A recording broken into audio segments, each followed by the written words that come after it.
Okay, looks like it's slowed down.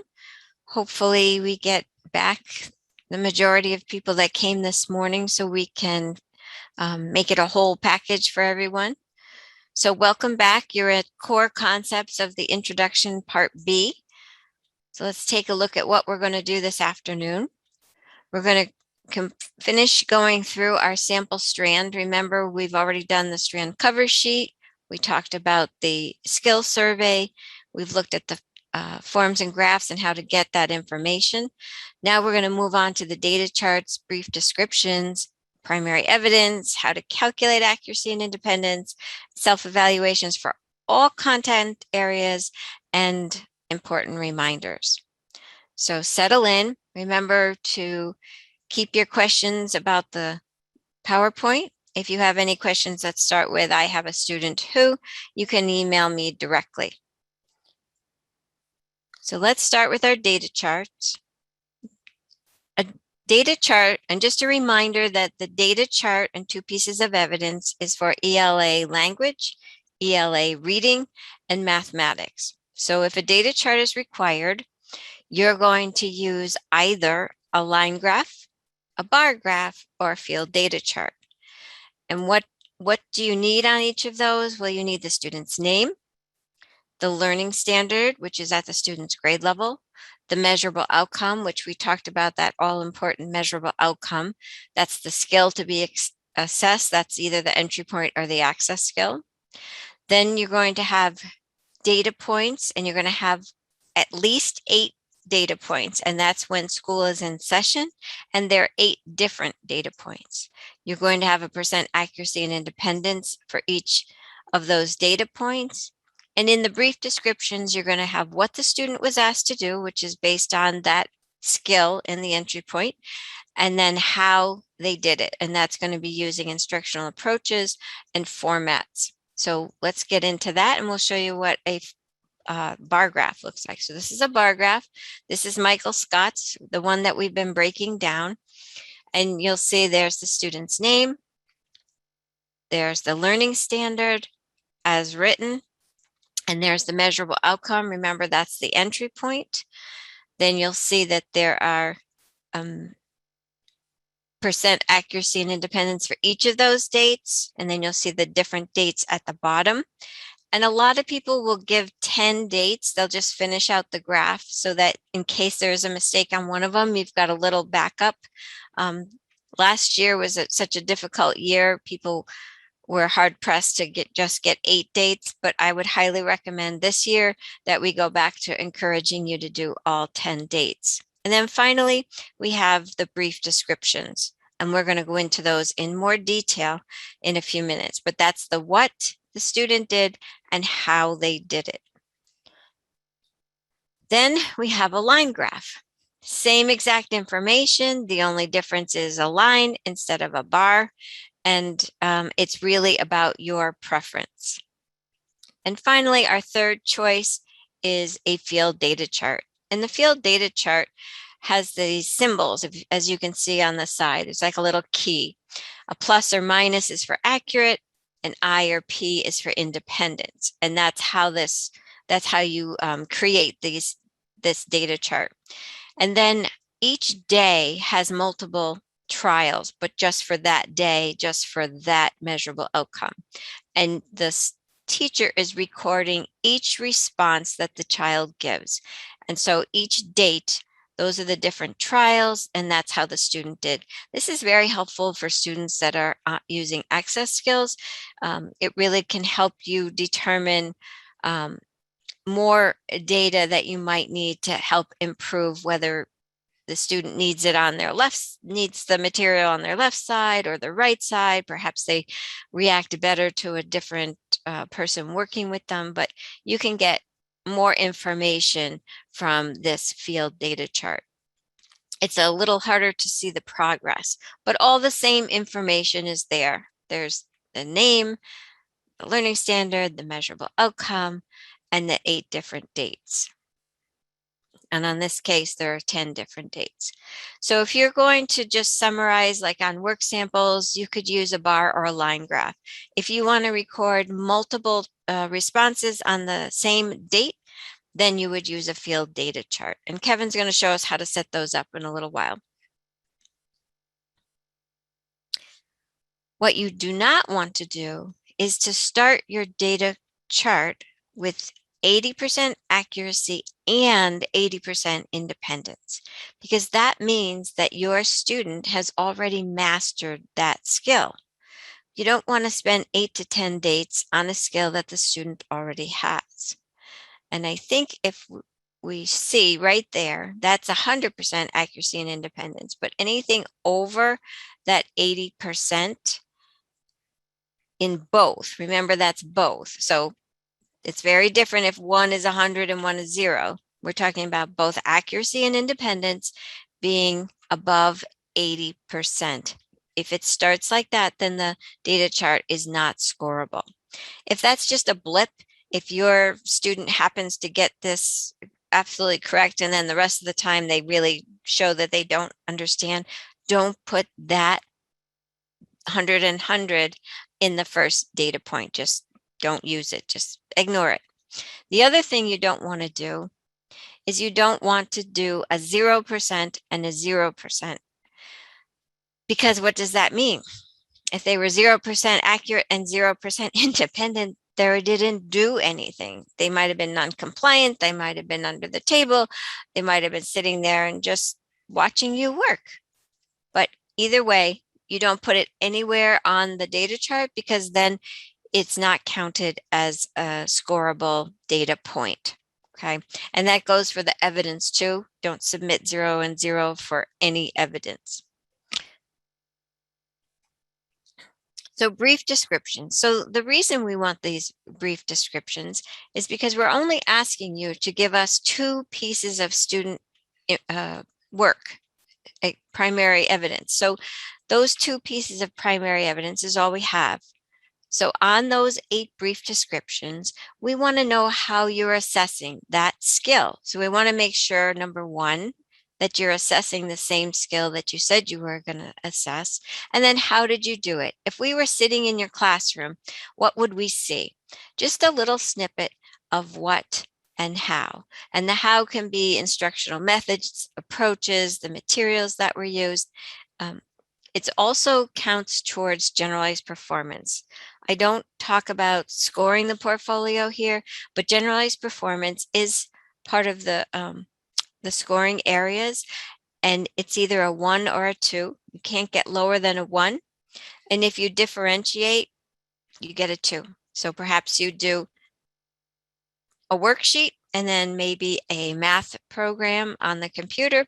There's your generalized performance. So just remember, when you're doing the brief descriptions, if you could picture in your mind that I have 2 different color highlighters. I'm going to highlight one color for what and one color for how. In each of those brief descriptions, would I have 2 different colors? Would I always be able to see the what and the how?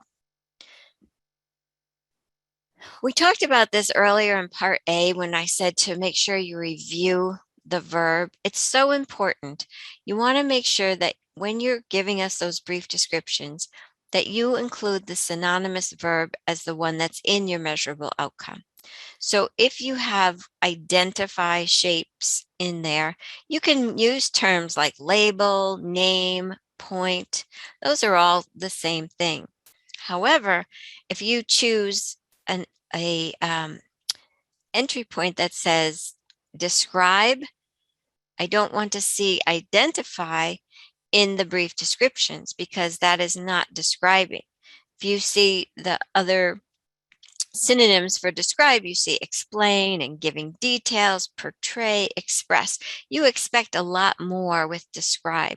So that's why I wanted you to be very careful when you choose your entry point to make sure the verb is at the level of your student's ability.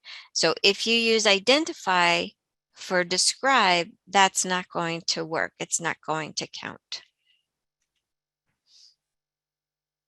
So here's a measurable outcome. The student will represent data from a survey graphically with 80% accuracy and 100% independence. The brief description says that the student displayed data from a class survey on a bar graph. by coloring in the correct categories. So here's the what. The red is the what, right? It's the skill. And then the how is by coloring in the correct categories. Okay, everybody see that, I hope? So you're only going to include the skills that are listed in the measurable outcome. So you don't want to give us too much information in that brief description that confuses the scorers. Okay, so be very clear that you only assess the skill that you say that you're going to assess. Remember, you can do whatever you want outside of that portfolio. So if you wanted to have them set up a survey, you could do that and you could grade them on that. But for this particular one, the only thing that the skill is asking for is that they represent the data from a survey graphically. Okay. So when you're in the ELA reading strand, you want to be sure to refer to the title of the book or story or article in the brief descriptions, as well as in the evidence. We have, and Kevin will show you this in a bit, we have a supplemental handout for the ELA for informational text. There are texts for informational text only that you don't have to give us a copy of the text. So if you have Scholastic News, National Geographic, News 2, there's a few on that list. You can just tell us, refer to the title, Scholastic News article, World's Cutest Vampire is on this one. You don't have to give us a copy of it. If it's teacher created, like you create your own adapted text, or you're doing a teacher social story you've created, then we just need a sample of the text so that we can determine whether it's literature or informational. And that's because you are choosing one of those. So when you go to the reading, you're either choosing literature or you're choosing informational text. And Kevin has posted that for you in the chat box so that you can get to that list. So if it's a book that we're not familiar with, or it's one of those reading A to Z's that's like, tornadoes or something like that, if it can be either informational or literary, and the only way we would know is if you gave us a small sample of the text. And when I say small, I mean small. So I think the next one maybe has it. So this is one way to do it. I took some of the excerpts from the reading that people had put in their portfolios, and you just put them together. You can scan them. You can use old-fashioned scanning machine, copier, excuse me, and then just put it on a flash drive and send it in. So in this case, we have the dates that correspond to the data chart, but you still want to refer to that title of the text in the brief description. So if it has one, you'd say Mississippi River, and then we would see it separately. So here's a list of ways in which you can include this in the binder for us. But it's very, very helpful if you date the text so that it corresponds to the graph. Okay, so now I have a job for all of you. We're going to do this activity where you're going to get a measurable outcome and then the brief descriptions.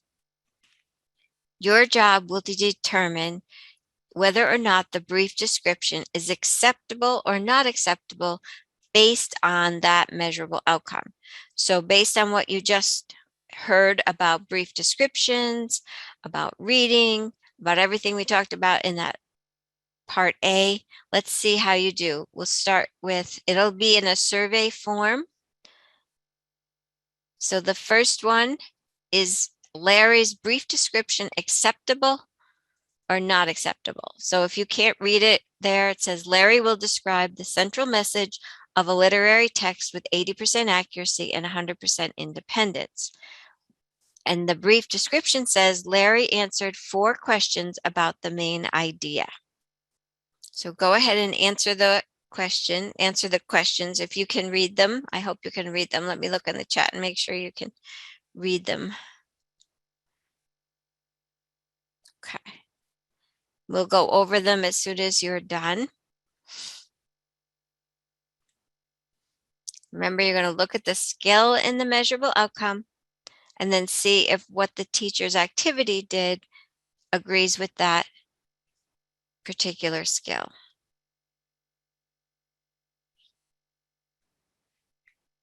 Okay, let's start with Larry and we'll see how they did.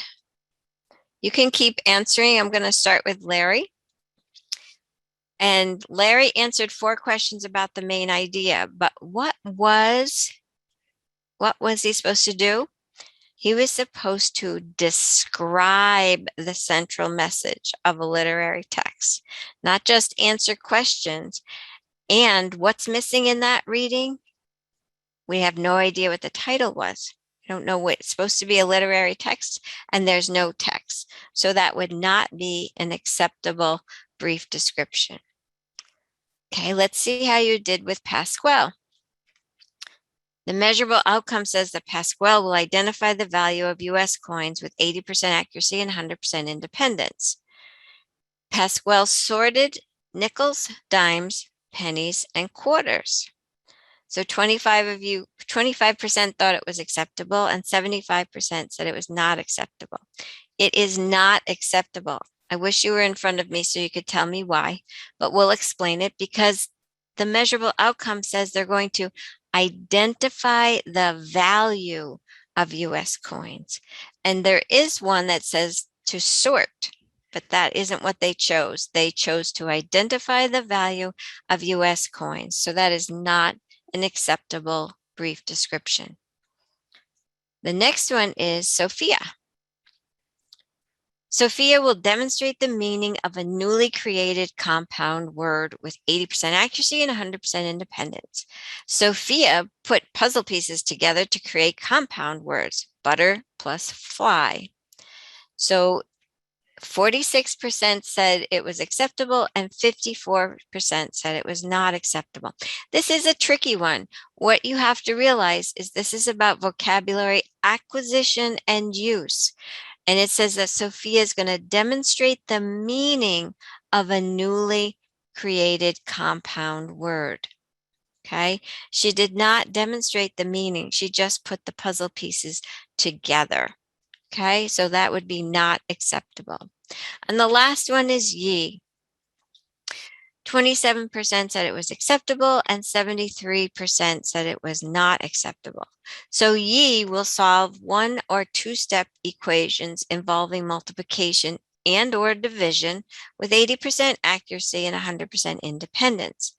The brief description says that ye accurately completed 8 out of 10 problems on IXL during morning group with Miss Sue, excuse me. No prompting was needed. It was a good day. So that is lovely that it was a good day. And the fact that she completed 8 out of 10 problems, where would we see that information? That information would be the accuracy, right? The fact that she worked on IXL is good because that's a computer program, but we need to be a little more specific on the IXL when we use different terminology that may be unfamiliar to people reading that. So if you wanted to put a little note on the bottom that says IXL is a computer-based program, that would be helpful. And during morning group with Miss Sue, well, everyone loves Miss Sue, but we don't really care that she was in morning group with Miss Sue, and it just takes up real estate. And now I've even forgotten what the skill was supposed to be. She was supposed to be solving 1 or 2-step equations involving multiplication. Doesn't say that anywhere in there, does it? She accurately completed 8 out of 10 problems. Well, don't know what they were. So I hope that the ones that didn't choose that it was not acceptable, understand why it's not acceptable. And moving forward, you'll be very careful on your brief descriptions. So let's take a look. can see your results. Nice job, everybody. Thank you for playing. And now we're going to move on to primary evidence. So Michael Scott's the one we've been working on, and here's his first piece of evidence. And in this case, it was produced by the student. Sometimes if a student is using excess skills, you can only show us the participation of the student because the student doesn't create a product, but you still need to give us how that student participated. But it's always evidence of student participation in the primary evidence. So this is Michael.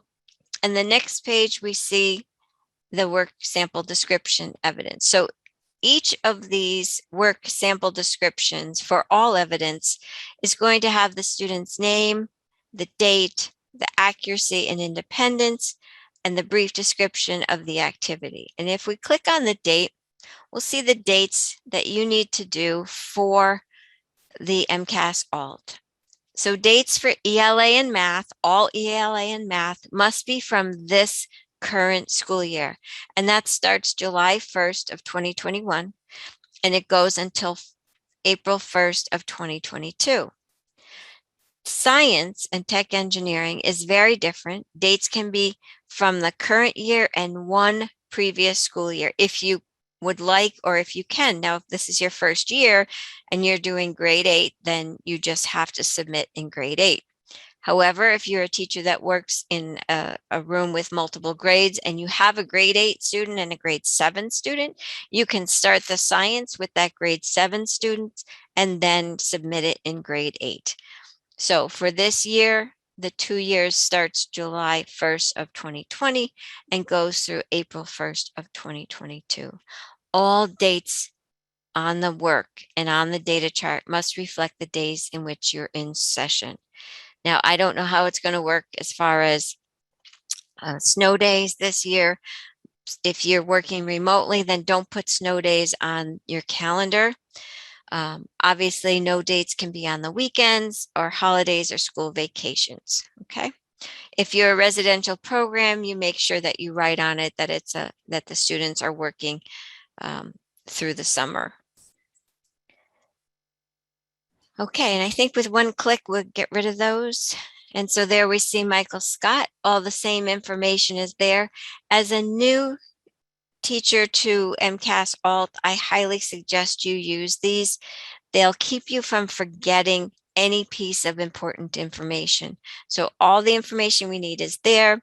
The brief description is how he did it. And you can talk a little bit, you can put a little more information in the brief description on the worksheet, on the work description label, as opposed to the brief description on the data chart. The self-evaluation, there's a place for it there. You can attach self-evaluation. You can type it in there, such things as the student chose this piece of evidence for the portfolio. You can quote what the student said about it. So there's a lot of different ways, and we'll talk about that in a few minutes. Now we'll go to the second piece of primary evidence. It looks very similar to the first, only it's a different date. Math is a little tricky. It's hard to differentiate, especially when you're doing a skill like this. That's fine. That's what you're doing. But maybe you want to do it on an interactive whiteboard. Maybe you do a file folder game. So this is the second piece of students' primary evidence. And there's the work sample description, again, that has all the information that we need on it. And then we look at photographs as primary evidence. So remember I said that if you were going to have the student's picture in there, you needed a consent form. But sometimes you have evidence that's just too large or fragile or smelly.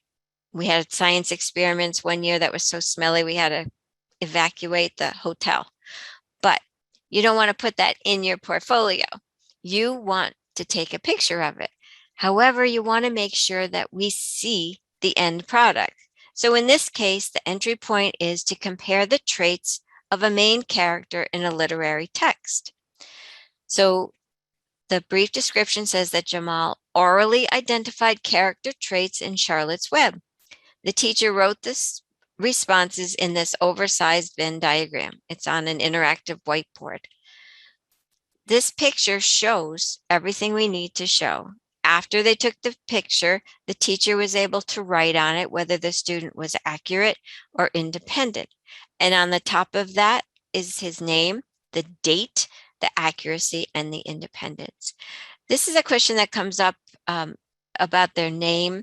Couple of things. One, you don't have to have first and last name on everything. It'll be on their Strand cover sheet as well as the portfolio cover sheet.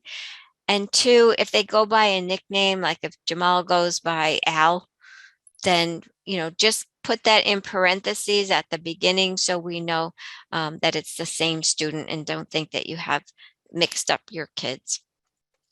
So just remember that you can take a picture like this that shows the end product. You can take a sequence of steps leading to the final product, but you always have to make sure that the accuracy and independence for the activity, that it matches what you're showing us. So in this case, it does match. I think we have one more, and I think it's what I talked about being too large or fragile. So now we have something we call supporting documentation. Sometimes teachers will send in a photograph and call it actually primary evidence. But in this case, you'll see the student is supposed to match an action to its corresponding picture. And it's very hard to see the details about whether or not he's picking up a skating or what the other picture is. And if you notice, the accuracy is 86% and 53% independence, but there's only one task on this picture. So this would be better suited as a supporting documentation, because can you clearly see the image of this final product? No. Nope. So there's another way you can do this. Supporting documentation is not primary evidence. It's just showing us the context. But a teacher-scribed work sample, if this student did multiple tasks, which it looks like from the accuracy and independence, perhaps it would have been better if the teacher did something called a teacher-scribed work sample, and we'll take a look at what that means. So here's an example of a teacher-scribed work sample. There is no one set way, we don't have a template for you to fill out, but we do have criteria for it. How you set it up is up to you. This one is very clear. It's very informative. It describes the activities. It includes the materials. It tells us the measurable outcome, including even the learning standard. It has the trial, how many trials there were. In this case, the student was doing a work session. This is a student working on access skills, and so they were turning on the technology by pressing a switch, and they were doing that within 15 seconds of a directive, so we knew whether it was right or wrong. The book was about ratio and proportional relationships, so you see that it was in a standards-based activity. So the series of trials, and that's all at the same time on the same day. Did the student turn on the technology, whether that was yes or no, and within that latency of how many seconds? And then what was the ratio? There's your standards-based activity, and whether it was accurate or independent. And then at the end, you see the summary of the accuracy and independence. So this is a great one. But if you want more information about a teacher-scribed work sample, you can go to the material site that Kevin has continually put in the chat box. And I think our teacher consultants have also mentioned it numerous times. And you will find more samples and examples of a teacher-scribed work samples, including for students who are using entry points. Also on that site are access skill PowerPoints, and I forgot to mention that this morning, so I hope that anybody who does need access skills is on this afternoon, because we have an PowerPoint. It's not a live presentation, but it's a wonderful PowerPoint that explains how a student using access skills can work and do this assessment. Okay, so this is what you need to know. This is for students who are produce written work. You may have a student in a home hospital situation where they are working remotely, so that can be used for those students. You're going to document the series of trials on the same day. That's very important. You're going to include more information than just that field data chart, that one day on a field data chart. You're going to give us a little bit more about the materials and the context of it. We should see what the questions were, what you were asking of the student, and how they responded. And of course, any of these things should be done using the student's primary mode of communication. Okay, and make sure that you indicate the accuracy and independence. And like all primary evidence, it needs name, date, accuracy, and independence. So that's Educator Manual page 32. So why don't we take a minute to answer any questions that you have? I'm sure that the teacher consultants have been answering questions as we go along, but I'll see if there's some general questions that a lot of people may have. So Tori asked if she has a student that is unable to write on their own and they have accommodations for a scribe. Are you able to write the answers on the evidence for the students? Absolutely, you are. And be sure to put in the accommodations that you're scribing so that we know, I mean, obviously the scorers will know that it's an adult writing it and not a child. So just make sure that we know it. And be sure to do it verbatim, right? So you want to answer the question verbatim. Waverly asks, when it comes to creating graphs and charts, is there a specific program to use?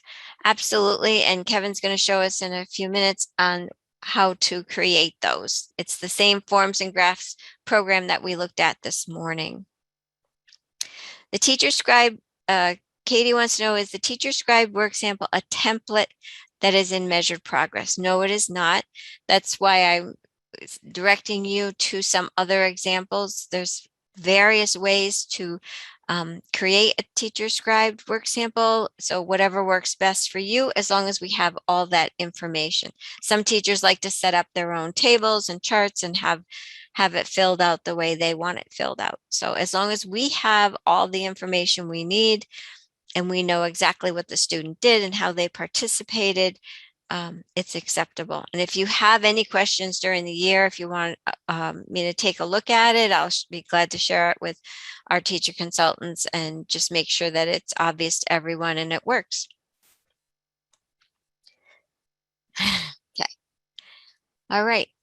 So Kevin is going to show us how to create digital evidence. Well, not how to create it, but that you can use digital evidence.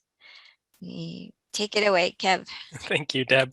So we're going to jump back into forms and graphs to answer the question that just came up, and I'll show you how to create all those charts and work labels. But before we get to there, I also want to mention that it is a binder that you're submitting, so a collection of the student's work with all the required forms. But if you have a video clip or a series of pictures, you don't necessarily have to print those out. You can submit them digitally in the binder on a flash drive, CD, or DVD.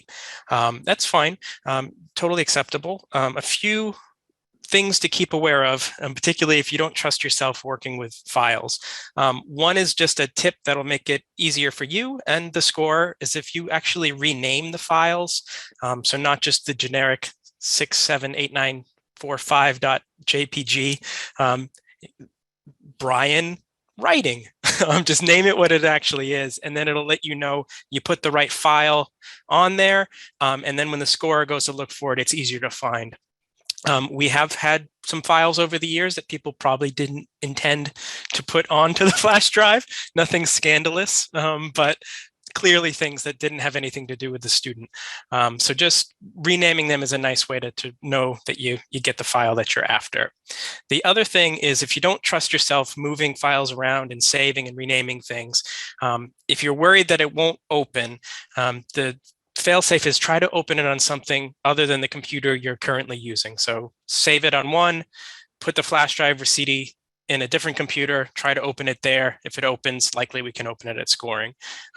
Particularly if you're making a video, sometimes people try to edit a video clip and they get a little fancy, and sometimes they're nice, but the problem with that is if you leave it in the format of the video editing software that you were working with and don't save it to a final standard video format, if we don't have that software, we can't open it. It's not a huge problem, but we get at least 1 or 2 a year where it's some strange file format and we just cannot open it. We really try. I try every trick I know in the book to try to open them, but sometimes we just can't if we don't have that very unique software that you might have been using. But other than that, feel free to kind of submit your evidence that you have on flash drives or CDs. 1 second, we're going to hop back onto the internet and I will show you kind of where we left off in forms and graphs. So give me 1 moment. So before we get to there, just calling your attention back to this. So this is the fall training handouts that you have been pointed to today. This is that sample strand again from Michael Scott that we'll build out in just a second there. You can click right from that page back to the general materials page here at the top. And those other items that Deb was mentioning. So here's those reading supplemental lists that are here, and then some other links as well. But the access skills actually lives as part of the series of the fall training. So if you are after those PowerPoints that she was mentioning, if you just scroll down a little bit, you'll see all the other trainings that we've done. So people that have done Alt before, here's the update.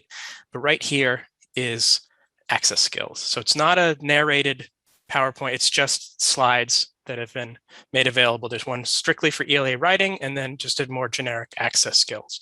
So that's where you can find those. So just kind of halfway down this page of those fall trainings that you've been looking at this morning. Shifting gears, let's go right back into forms and graphs. So this is where we left off. I've got my test account going. I'm going to log in. Just a reminder, if you fill out that information in my account, it'll populate a lot of this stuff for you along the way on all the portfolio cover sheets. But the normal way you approach is right back into the student list. I've got Michael Scott hanging out here that we created this morning, grade 4. Go to portfolio. Remember, I did that skill survey already, and I can go into my strands list and I see the beginnings of the strand for number and operations fractions that we created. Go to cover sheet. And this is where we left off. So we completed most of the strand cover sheet. We selected a learning standard here. And remember, clicking that Get LS Text button is what actually populates that learning standard text. I didn't point this out this morning. When I selected that entry point using this Find Entry Points button, so remember, I have all these selected, these fields I can choose from. You just click on the radio button for the one that you want. When I selected that, it did this for me. I never filled out level of complexity 4. It knew I selected an entry point. It knew it was from page 67. You can't even tell looking at that pick list what page it's coming from, but it knows where it generated it from.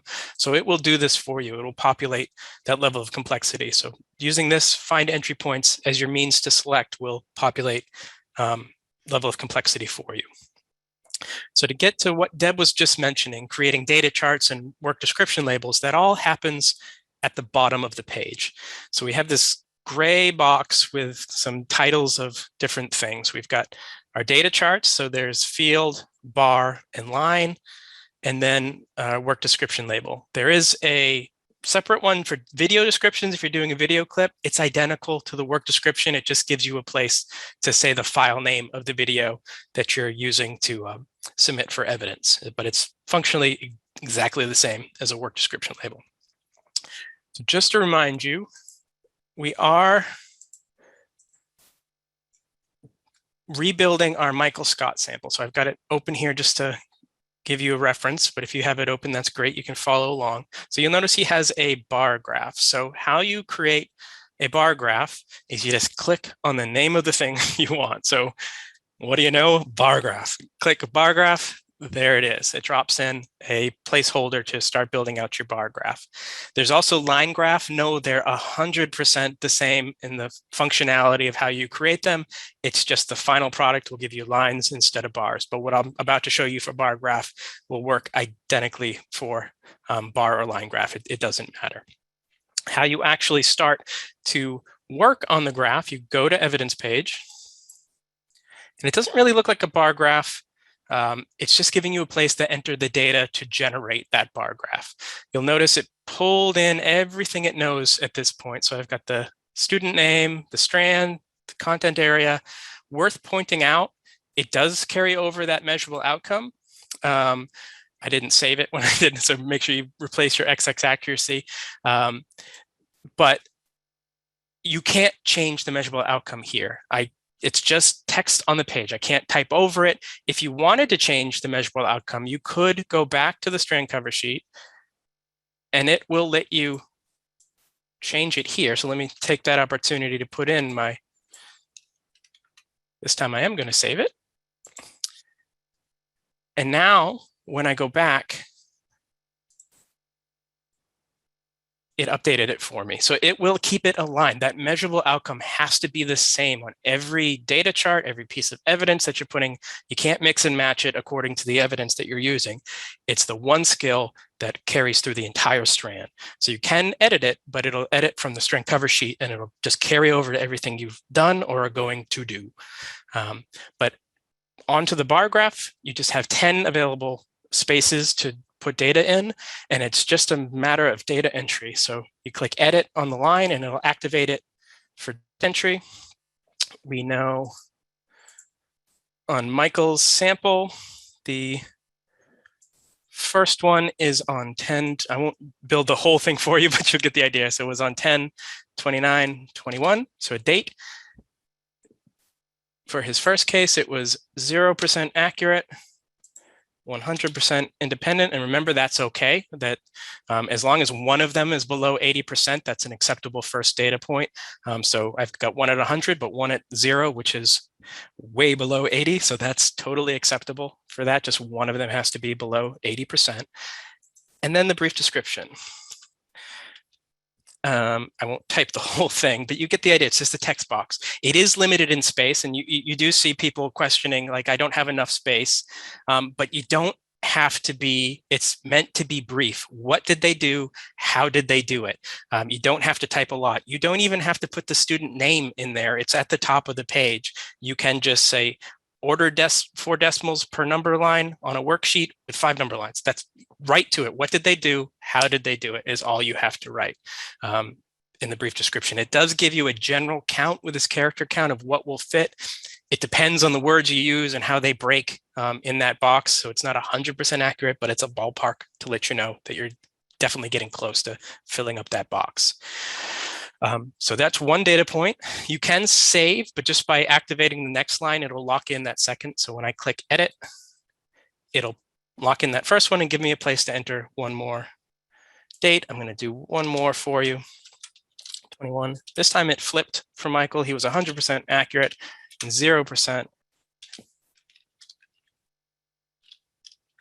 And text just goes in there and save. So lather, rinse, repeat, do that at least 8 times. Most people do 9 or 10 just to have that fail safe in case one doesn't quite align. We can use another one in spot 9 or 10, but a minimum of at least 8.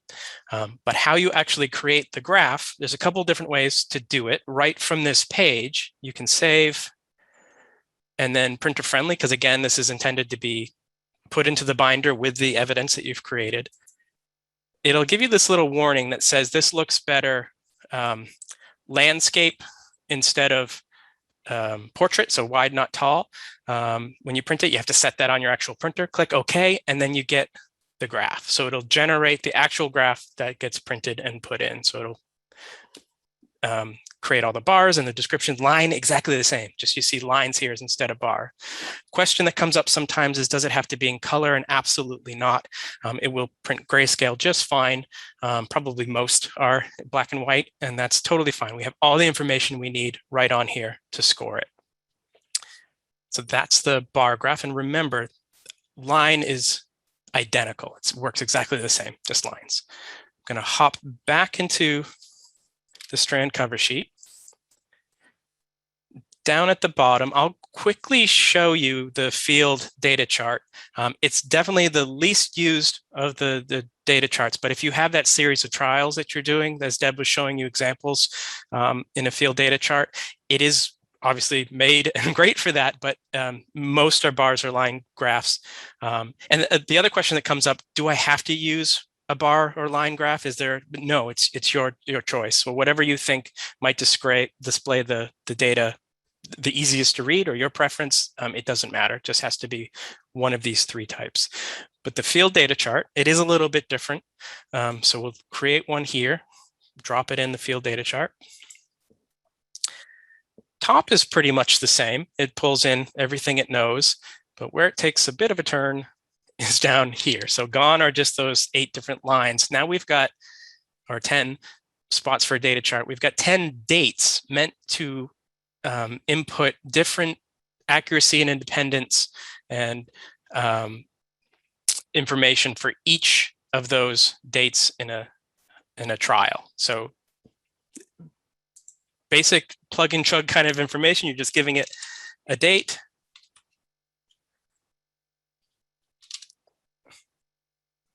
Was it accurate? So plus for accurate, minus for not. And was it independent, or prompted? And you're just, for every trial that you were doing, you just put in the information of, did they get it right on that trial or incorrect? And were they prompted, or did they do it independently? And a text here for what it is that activity that consisted of those trials was. So a nice description of what it is you were doing. Same idea, save it, printer friendly,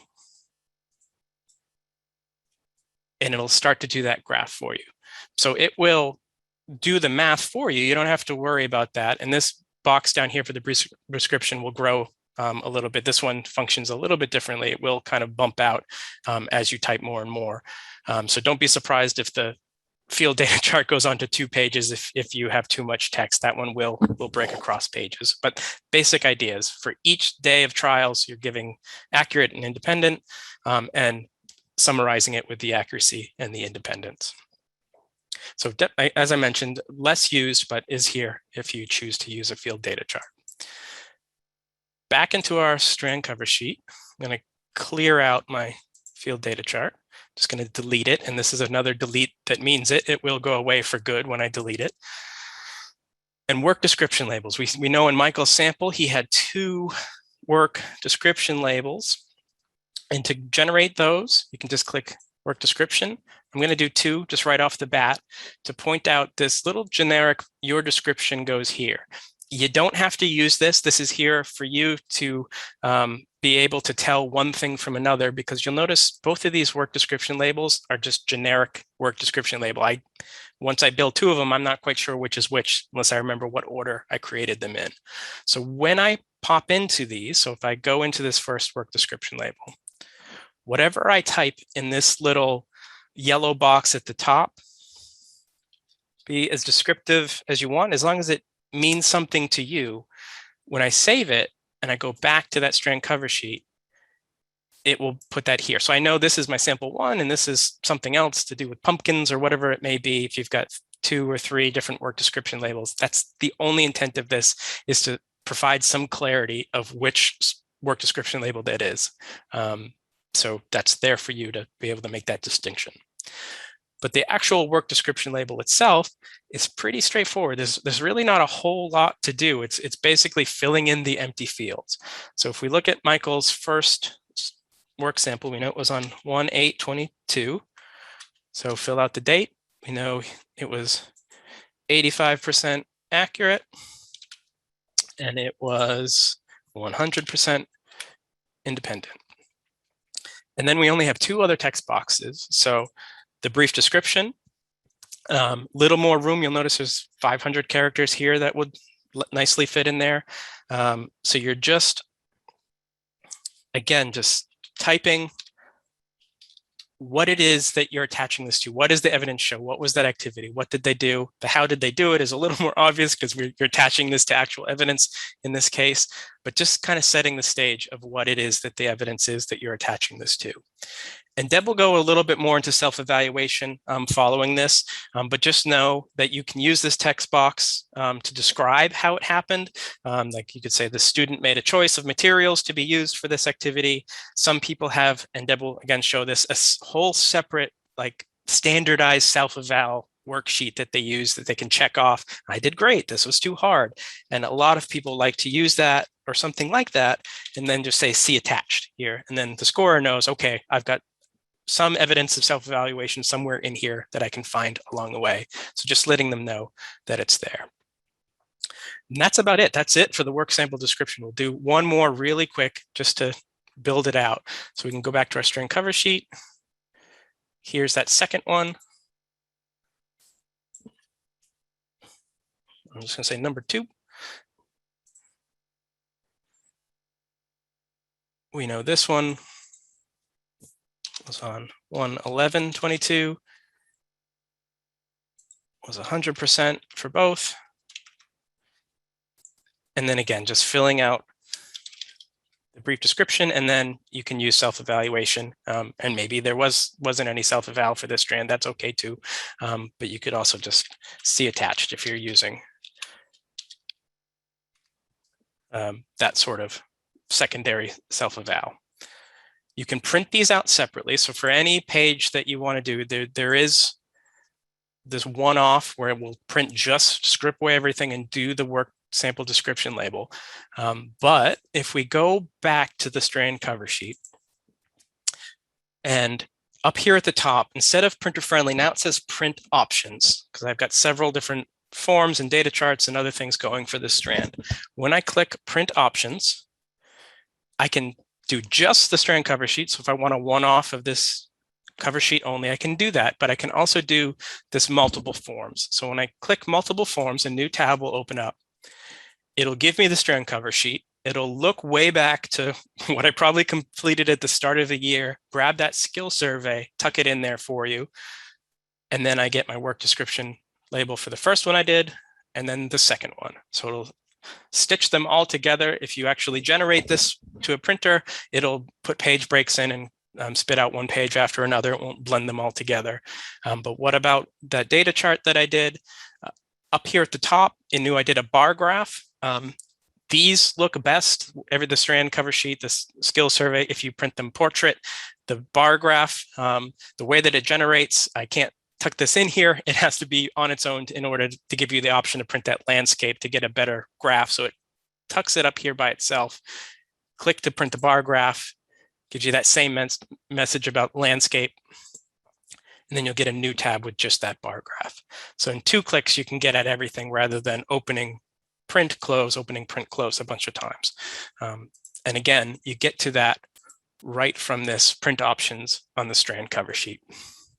And I know that's fast, but that really is, that's the building block of what you need to do to build out a strand for your student.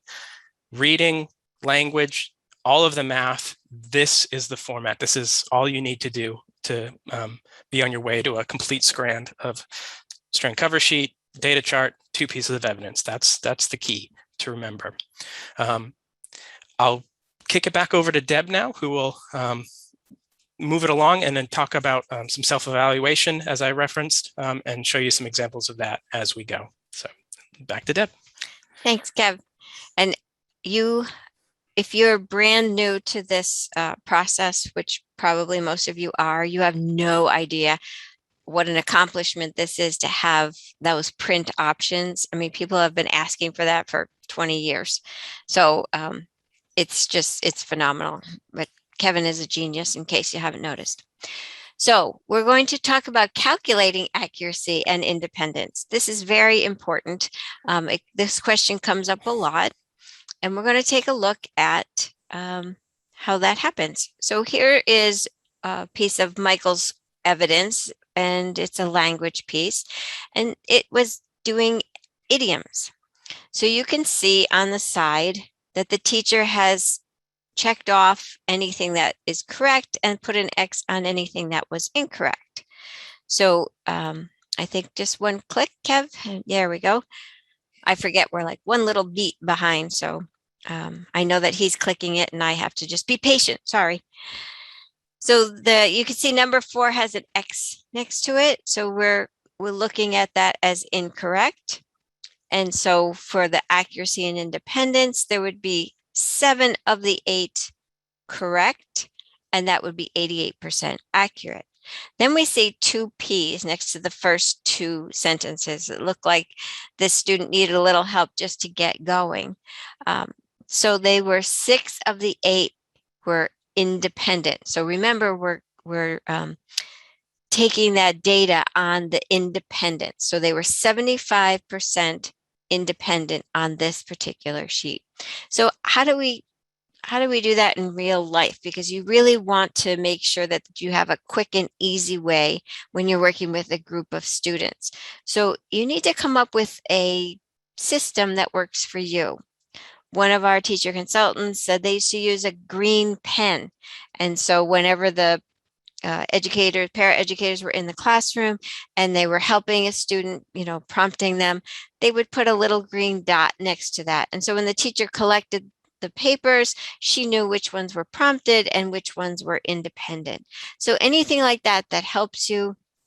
Maybe you make a little chart with just your own kind of I and P or whatever works, but just have a system and make sure you share that system with anyone that's working with that student. So let's talk about, though, what is a prompt and what is an accommodation. So an accommodation just levels the playing field.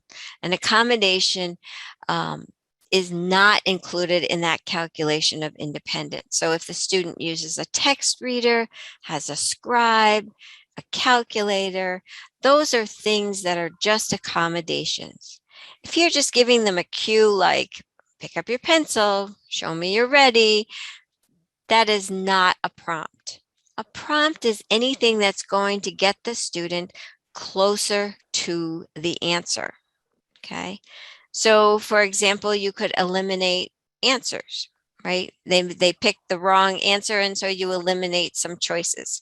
You emphasize one over the other, like when you're holding up a page and you say, is it this one or this one? So you really are giving them that prompt. Remember that if they bring the paper to you and you say, oh, I think you need to redo 7 and 8, well, you're telling them it's wrong and that they have to redo it. That's a prompt. If you're unsure, if you have questions, you can certainly email me. I'll be glad to answer it. But just remember that anything that levels the playing field is an accommodation. Anything that gets them closer to the answer is a prompt. Anytime you use hand-over-hand assistance, that's always a non-independent response. It's always considered 0 independence, okay? So here's just an example. So it just breaks up how to determine accuracy and independence. First, you're going to determine the outcome, or what exactly are you asking that student to do. Then determine how the student will perform the skill. Then divide that up into items so you can see each opportunity that the student has to perform that skill. So every time they have that opportunity, you're going to mark it with I or P. I think that's the fastest way. Certainly you can go back and correct it for accuracy and independence. You know what's right or wrong, but for whether or not you prompted them, that's easier to forget, especially if you have a busy classroom. So just remember to put that I and P there. So in this case, the student is going to answer 5 comprehension questions about Wayside School read aloud in the class. You can see those 5 questions. It's been broken up for you. You can see how many times they were accurate. They were 60% accurate. They had 3 out of 5 correct. And then you look at the independence or prompted. You see that there's verbal prompts, gestural prompts. We don't care in MCAS-Alt world what kind of prompts they are. You may care if you're taking data But for the MCAS-Alt world, a prompt is a prompt, and we don't care what kind of prompt it is. So in this case, they were only independent 1 out of 5 times, and therefore they were 20% independent. Okay, and there's more information in the educator's manual on page 33. I truly hope that you'll bookmark that so you can get all your answers there quickly. Now, Kevin kept talking about self-evaluation. It's a very, it's best practice for our students to look at their work to determine how they are doing. So we have some, Michael's self-evaluation here is a nice one. A teacher created this, and it says, I chose this work sample to be included in my portfolio because, and he said, because I worked hard on it. And then they gave him a scale of 1 to 4, and the student had to determine whether they thought what they thought about this work. This is obviously a higher functioning student, and they're able to answer these questions. Okay, but it's a good one. You can create your own, or you can borrow, as we teachers do, borrow somebody else's ideas. See what else we have. So here's a whole list, and I'm not going to go through each one of them, but here's some examples of how you could have your student reflect on their performance. Selecting the work, choosing the materials and activities, graphing their own performance, looking at a checklist, checking off when they're done. That's a form of self-evaluation. Self-correcting, and say you read something to them and they're like, oh, that's not right, and they fix it. Well, you have to just let us know that it was self-corrected. Putting a sticker on their page telling them how awesome they are is great, but it's not self-evaluation. Self-evaluation must be a reflection of the student about their work. Now, if you have a student that is working at access skill level, you may be able to determine if they want to keep working or to stop. And you can use Mayor Johnson, you can use sign language, you can use whatever works with your student to help them indicate that they are either finished with that work, all done, or they want to keep going. That is one way to look at that for those students that are not creating any written product. So here's some examples that you can certainly borrow. These are mostly board maker pictures. And so this one has the different, the first one has different content areas, and the student circles what they worked on. And did they look at their work? Did they do their best work? And then some of them, the student used a bingo dauber and marked the one that they thought was how they did on their work. The other one that you can't tell, the little one with the 3 smiley faces, great, okay, not so good, that was created on Avery labels. So they were made all at one time. And then as the student completed the work, it was put on, the self-evaluation was put right on that work description label. And then the student colored in how they did. So that's one way to do it. And that's pretty easy. I like that one. Okay. Here's a very important reminder. This is when your portfolio is due.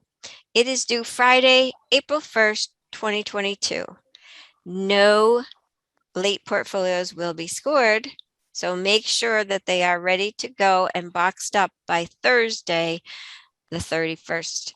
So we tell your administrators to call and schedule, call the MCAS Service Center to schedule a pickup for Friday, but they have to do it by that Thursday.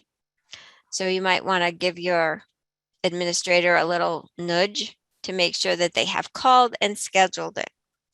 Another little hint is once you leave on Friday and you leave that box there and you've kissed those portfolios goodbye, you can't wait till them to leave.